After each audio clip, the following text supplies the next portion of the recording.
Hey there, everyone. Today was not bad. Not bad at all. I say that because, well, there were some delicious cookies made. But we'll get into that very soon. For now, let's start with how I woke up. So I woke up at around 10:30 a.m. and when I got up, I greeted my mom and my sister. They were having a discussion and I was just listening to what they were talking about. Well, combing my mom's hair. It was pretty cool. After that, I suggested the idea of making some homemade cookies. And then after they were done being baked, we would watch the latest Y files that recently released. My mom and sister liked the idea, so I got to work. First, I browned the butter. I got two big butter sticks, chopped them into tiny little squares, put them in a pan, and then I basically put it under a medium-low heat for about 5 minutes until eventually aromatic, nutty smell was coming from it, and the butter began to start looking a bit brown.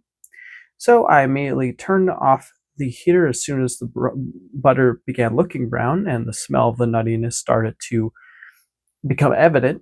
And then I put that browned butter in a bowl away from the heat, and I put 48 grams of ice cubes in there, mixed it together until ice cubes dissolved. Because when you brown butter, a lot of the moisture in butter ends up evaporating away.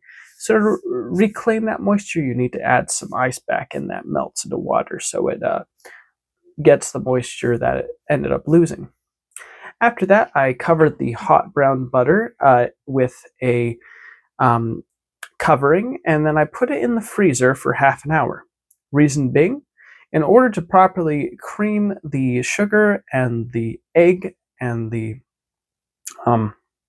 vanilla, you need your butter to be cooled down, because if it's too hot, well, it cooks the egg and it just doesn't create the desired texture you're looking for. So, as the butter was cooling in the freezer for a half hour, I pre-measured the brown sugar and the white sugar.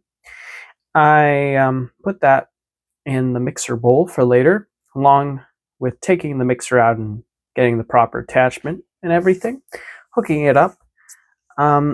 I actually did rinse the bowl in the mixer paddle before setting it up, so that way it would be nice and clean before the operation.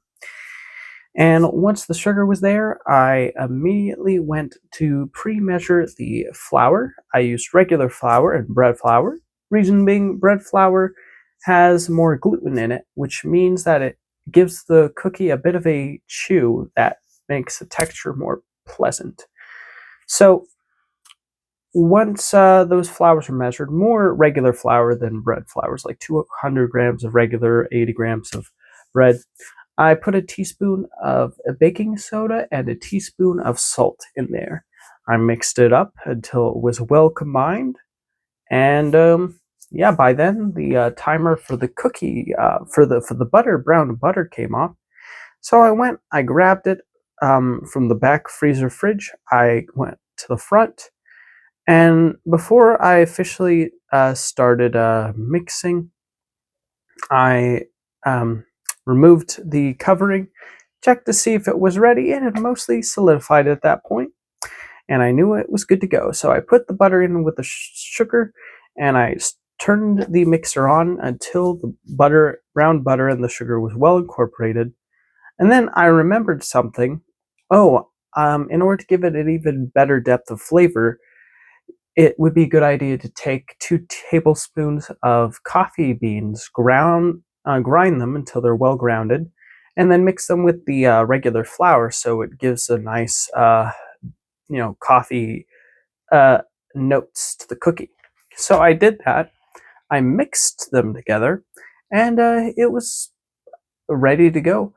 But first, I need to finish the creamed combo, the wet combo. So I added an egg and an egg yolk, Reason being was that apparently an egg yolk helps increase chances of a better, chewier texture for the cookie. And I also added um, a, a teaspoon of vanilla extract, pure vanilla extract. I mixed it until it was well homogenized. And then I added the flour. I asked my mom if she could help me out by preparing a cookie sheet with the parchment paper. She even heated the oven. So she had the oven preheated. She set up the tray with the parchment paper, which I was, of course, very grateful for. And then she got out the chocolate chips and got out 1 cup for me. I poured it into the mixture, mixed the chocolate chips with the cookie batter until it was well combined. Added a little bit of extra flour because some flour poured out of the mixture when I was combining the wet with the dry ingredients. And then me and my mom formed the cookies on the prepared baking sheet and put them in the oven. Uh, we decided to put it in for like 13 minutes, but by 13-minute mark, they didn't look quite done, so we kept them in for 2 more minutes, and by then they looked pretty perfect. Nicely golden brown at the edges and a light brown in the middle. Took them out, put them off the heat, let them cool down for about 5 minutes until they solidified, and they were good to go. Repaired the coffee. And as we were doing all this, my sister was doing stretches and watching a guy talk about like a dude who kept a tiger in his apartment. People thought he was up to some shenanigans when really he somehow managed to get a tiger into his apartment without anyone noticing, which pretty interesting. But yeah, we switched over to the Y Files episode. We watched it. This one was about after death experiences and shared death experiences, where there have been reports where after some people die, they decide to meet up with other people who've died to lead them to the next life. Or someone died a long time ago and they find someone who's about to die and they lead them to the afterlife, I believe. It was a really good video. My mom's super into near-death experiences, and she found it quite fascinating. We actually had a really long conversation after the episode about the nature of near-death experiences and paranormal situations that we may find ourselves in. And we also even got into a discussion about if one of us were to die, how we would let the others know about our death. And the reason we talked about that was because in the video, there was a lady who was notified of her. No, actually, it was a YouTube comment where someone said that they knew their mother was dying, and when they were out in the garden away from the hospital, they saw like a rainbow with a bunch of birds flying off into the sky, and then they got a call from the hospital and they told them that they knew that their mother died. And they said, "Really? How do you know? Did someone call you before we contact you?" And they said, "No, she told me." So I thought, yeah, that inspired us to have a conversation about if we were to go, how would we let everyone know? And what I said was that I would have some birds, the green like rainforest birds that go. I would have those like fly above the sky, and like a double rainbow show up. I think that would be like a pretty cool way to signal people. So yeah, and yeah, I don't remember what my sister or mom said, but yeah, we did get into other conversations about paranormal stuff. It was pretty interesting. Um, Afterwards, I decided to do some breathwork meditation in my room for 20 minutes. After that, which was very nice, very relaxing, very calming. I very much enjoyed it. It was the Breath with Sandy breathwork, really nice. Um, I then decided to take a shower and then get dressed and go to work. I say goodbye to my mom and sister. I told them that I love them. Oh, and my sister actually did prepare a smoothie that she actually placed next to my bedside on my desk, which I wasn't aware of until after my meditation. So yeah, it was pretty trippy, like opening my eyes and seeing the smoothie next to my bed. Like I was like, whoa, I wasn't expecting that, but I'm all for it, for sure. So yeah, really grateful. And after drinking that, I felt very invigorated. It was really nice. So I like to thank my sister deeply for that. Then I drove off to work.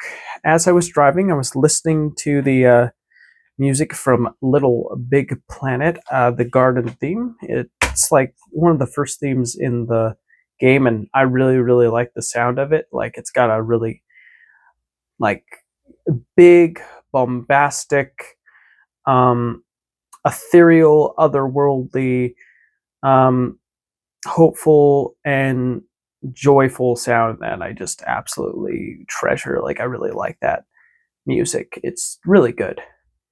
When I arrived to work, I said hello to everybody. I punched in. I checked the schedule, found out I was on sweeps. So I'm sure you know the drill by now.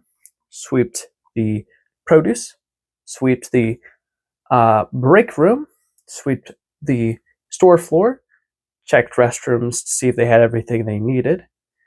Um, I didn't ask for my break today.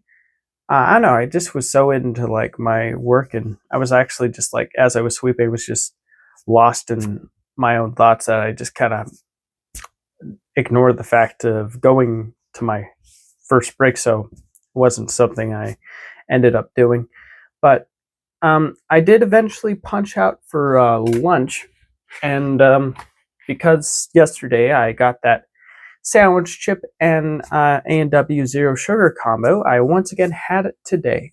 And it was very good. However, I did miss the fact that there was no mustard or mayonnaise in it. And there was mustard and mayonnaise downstairs in the near the entrance of the store. I didn't feel like walking down there to get it though, so I just got some ranch that I used for it instead, and I didn't really like it. It was too wet and not like creamy at all. I like my ranch to be creamy. But I mean, other than that, it was the same sandwich as yesterday. It was pretty good. The wet ranch definitely held it back though. Then, as I was eating the sandwich and eating the chips and having the NW, and I had water with me too, um, I was watching a video from the YouTube channel Jesse Michaels, where he had two physicists talking with each other. One deeply believes in UFOs, the other one doesn't believe in UFOs or is highly skeptical of the whole thing. And they were trying to have a discussion about why, like, if this technology exists and the government has secret programs that are hiding of its existence, how come no one's ever heard of it? Or shouldn't there be like physicists who would openly communicate and talk about this stuff? Why would physicists willingly keep other physicists in the dark about this technology when their best interest be to continue and expand the world of physics, and instead of keeping people stuck in like you know stuff like string theory and whatnot? Well, you know, that was something that was brought up.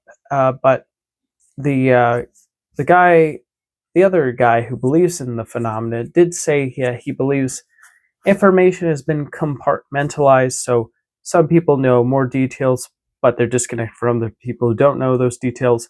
And there's ultimately a overseer who can connect all of the pieces together to ultimately get the result they're looking for, to ensure that the technology stays a secret, because the technology for reverse engineered craft would be so great that it would ultimately be a serious issue if any other world power were to gain access to it.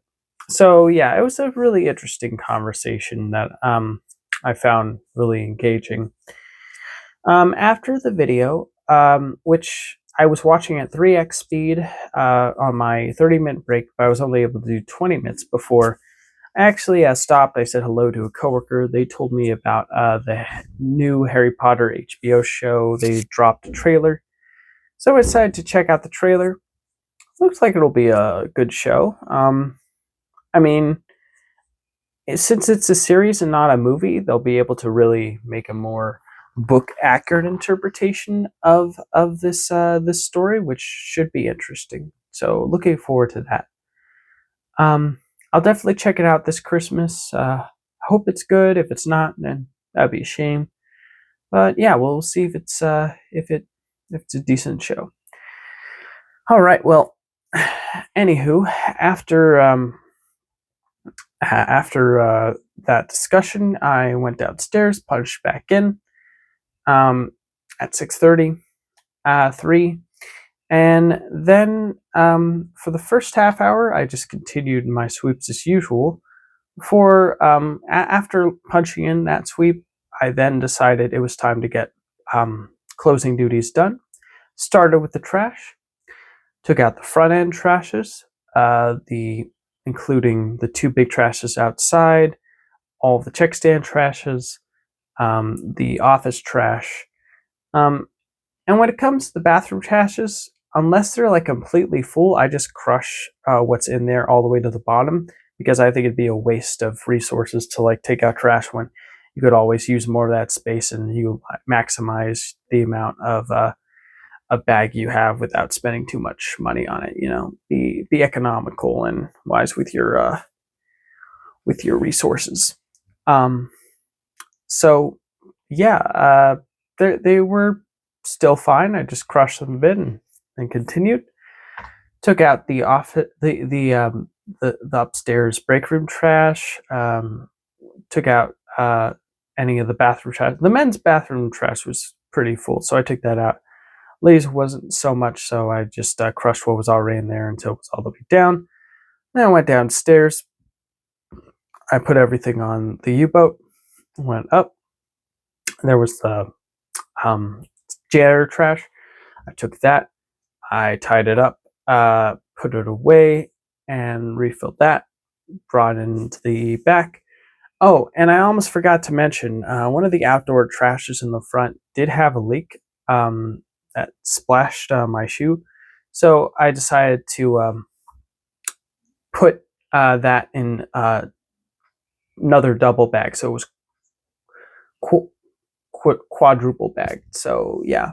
But anywho, I went back. I took out the trash that was next to receiving end and all the other trashes until it was all clear. After that, I brought in some bags, paper bags. And I almost forgot to mention, but as I was taking out the trash, one of my co-managers was checking in on me to see how I was doing. I was like, "Whoa, there you are. Hello." It was a pretty cool interaction. But anywho, I went upstairs. I brought the bags in. I closed the receiving door. I went all the way to the front end, where I ended up opening the bags, refilling all the check stands till they were completely full. I ended up having used up 4 of the 5 boxes I brought, so I threw away the packaging for the 4, where I brought the 5th that I ended up not using back to the pallet, had the other bag containers with it. Then I went to the front. I ended up wiping check stands 8, 7, 6, 5, and 4. I closed the produce blinds. And then I remember punching out. I was paying out a bit with one of my coworkers and my manager. One of my coworkers mentioned a film called it was called Project Hail Mary. I didn't know much about this movie until I saw a trailer for about 2 days ago with my sister, I believe. The concept sounds really intriguing, and I definitely will be willing to check it out when I get the chance. The soonest I'd be able to check it out, though, would be Wednesday. So if I could catch like a matinee showing on Wednesday for this film, that would be pretty cool. Um, so yeah, I am interested in seeing if this is any good. But yeah, my co-manager said that I reminded him of Beetlejuice for some reason. Not exactly sure why he said that, but okay. And then I did a little like Beetlejuice dance as I was like walking away, just kind of play into the whole bit, commit to the bit as were. And then I drove off to home, where eventually, when I arrived home, I greeted my sister, who told me that there was some food from a Mediterranean place that was on the kitchen table for me, along with a piece of baklava. So I thanked her for that. I ate that while watching two Papa Meat videos. One was about climbing, and the other one, I don't know why, but I'm forgetting what the other one was about. Um, for some reason, I'm only remembering the climbing one. Um, hmm, not exactly sure why. Um, oh well. But anyways, the climbing one was pretty interesting. Um, it was like he was going through stuff like frostbite, and like there was like something called like divorce mountain climbing, where like dudes like abandon their like ladies on like the side of the mountain. Um, and yeah, it was just some weird stuff, and like people who are left at the Mount Everest ultimately become frozen and are preserved there and stuff. Yeah, really, really interesting. Um, One of the coolest things about it was one of the fans that they found like him and his co-host at a Comic Con, and he said it was really chill, dude. So that was pretty cool to hear. Um, oh, but it'd be cool to meet Hunter one day, at like a Comic Con. That'd be really cool. Um, but yeah, and that's pretty much what I watched. I did finish the food. It was really good. And I also had a bit of oatmeal with brown sugar and um, granola, blueberry granola, while watching the video as well. Oh, and I had an A&W can of zero sugar soda as well. After all of that, I ended up, um, what? Oh yeah, I was listening to like guys make terrible AI songs from the Dan Dingle YouTube channel. And then I was taking my vitamins. I brushed my teeth. Um, I took some mouthwash, and then I decided to make this update video. So that's pretty much my day in a nutshell. Thanks for joining me on this journey. Really do appreciate it. And I will see you in the next video. Take care, everybody, and have a good night.